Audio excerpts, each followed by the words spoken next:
안녕하십니까. 세상 읽어주는 남자 이상훈입니다. 오늘은 미국 정부의 강화된 반도체 규제가 어떤 의미를 가지는지에 대해서 한 말씀 드리겠습니다. 미국 정부는 지난 5월 하웨이가 직접 설계한 칩을 만드는 회사는 이때 이 회사는 TSMC를 말하겠죠. 미국 정부의 허락을 맡으라는 규제를 내놨습니다. 시행일은 9월 중순부터였습니다. 그런데 이번에는 여기에서 더 나아가서 미국 소프트웨어나 장비, 관련 기술 등을 활용해서 개발되거나 생산되는 외국산 칩도 하웨이로 가지 못하도록 하는 규제를 발표했습니다. 사실 미국의 소프트웨어나 기술, 장비를 사용하지 않고 이 반도체를 만들 수 있는 기업은 이 세상에 존재하지 않습니다. 가령 모든 팹리스들은 칩을 설계하기 위해서 미국 업체인 EDA 기업 시놉시스와 케이던스의 설계 툴을 쓰고 있습니다.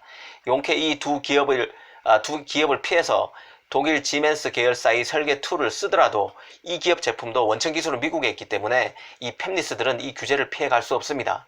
또 메모리, 파운드리 등 반도체 제조사들은 어플라이드 머티리얼스, 램 리서치 등의 미국 반도체 장비를 쓰기에 이들이 만드는 칩도 규제 대상이 됩니다.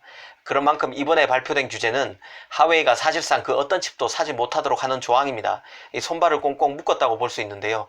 지난 5월 규제를 대폭 강화한 것인데 특히 시행일도 곧바로 적용되도록 했습니다. 지난 5월 규제의 경우에는 4개월간의 유예기간을 뒀는데요. 이 부분에서 차이가 많이 납니다. 정리하면 5월 규제는 하웨이가 직접 설계한 하웨이 전용 칩을 만드는 TSMC와 하웨이 간의 거래를 끊기 위한 것이었다면, 이번 규제는 하웨이와 모든 반도체 업체, 이를테면 모바일 AP를 만드는 미디어텍, 삼성전자, 또 이미지 센서를 만드는 소니 등 그 모든 반도체 업체로부터 하웨이가 직접 조달받지 못하도록 한 규제임을 알 수 있습니다. 이번 규제가 하웨이의 메모리도 금지하는 것인지는 아직 불명확합니다. 추가로 유권 해석이 필요한 부분으로 판단됩니다. 개인적으로 미디어텍 등이 모바일 AP를 하웨이에 팔 수 없게 된 조치라고 보는데요. 하지만 메모리의 경우는 이전대로 판매가 가능할 것으로 판단합니다. 왜냐하면 메모리와 모바일 AP 특징이 다르기 때문인데요. 일전에 방송에서도 설명드린 대로 메모리는 범용 제품, 커모더티입니다. 어떤 기업도 특별한 조치 없이 곧바로 메모리를 끼워서 쓸 수 있습니다. 이 메모리는 기본적으로 국제반도체 표준협의기구에서 DDR, LPDDR 등의 표준을 정하면 그 메모리 업체들은 그 표준대로 제품을 만듭니다. 이 메모리를 사용하는 수요 기업들도 그 표준대로 메모리를 사용할 수 있게끔 시스템을 설계하기 때문에 범용으로 메모리를 사용할 수 있습니다.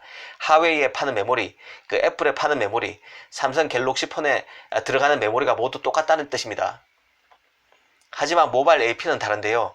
미디어텍의 모바일 AP인 디멘시티라도 하웨이 스마트폰에 사용하려면 처음부터 하웨이를 타깃으로 AP를 설계해서 만들어야 합니다. 이 모바일 AP는 메모리처럼 창고에 있는 것을 그냥 하웨이 스마트폰에 끼우듯이 할 수 없다는 뜻입니다. 하이실리콘이 설계하든 아니면 미디어텍이 설계하든 삼성전자가 설계하든 하웨이 스마트폰에 쓰이는 모바일 AP라면 하웨이 폰에 특화된 전용 칩입니다. 고객 특화 제품, 커스터마이즈드라는 의미입니다. 그런 만큼 모바일 AP는 규제 대상이 100% 확실합니다. 이 하웨이는 앞으로 모바일 AP를 사실상 조달받을 수 없는 상태로 보면 될 것 같습니다. 얼마 전 미국 업체 퀄컴이 하웨이에 칩을 팔 수 있도록 해달라고 미국 정부에 민원을 넣고 있다는 기사를 소개하면서 미국 정부가 이 청원을 받아들일 가능성이 낮다는 논평을 했는데, 제 예측이 맞은 셈입니다. 이번 규제를 보면 이 퀄컴이 모바일 AP를 하웨이에 팔 가능성 자체가 사라졌다고 볼 수 있습니다.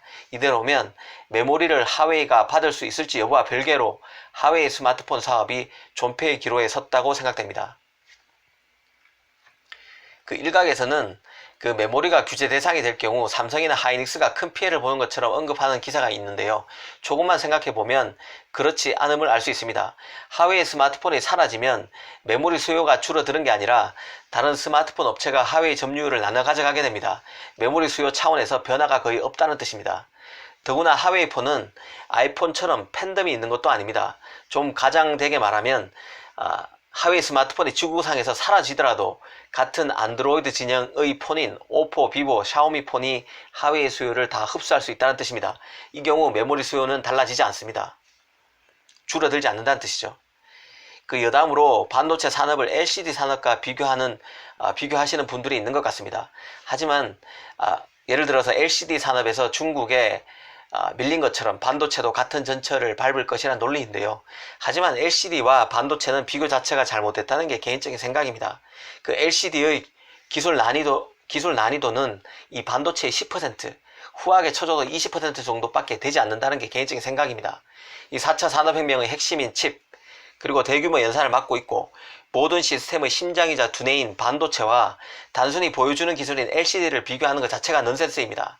그리고 LCD 산업에서는 미국 플레이어가 없습니다. 미국 입장에서는 LCD는 고급 기술이 아닙니다. 기술 헤게모니를 장악하기 위한 코어가 되는 분야가 아니기 때문에 굳이 이 분야 기업을 육성하지도 않았고 다른 국가 기업을 견제하지도 않습니다. 하지만 반도체는 다른데요. 미래 기술의 핵심이고 반도체를 놓치면 미래를 놓친다는 뜻입니다. 미국이 시장 플레이어의 핵심이고 중국을 견제할 이유도 여기에 있습니다. 이번 규제가 모든 것을 설명해 준다는 생각이 드는데요. 우리가 반도체에서 중국을 가소평가해서는 안 되겠지만 LCD와 천냥지차로 반도체의 조건이 다르다는 점도 알아야 할 것으로 봅니다. 감사합니다.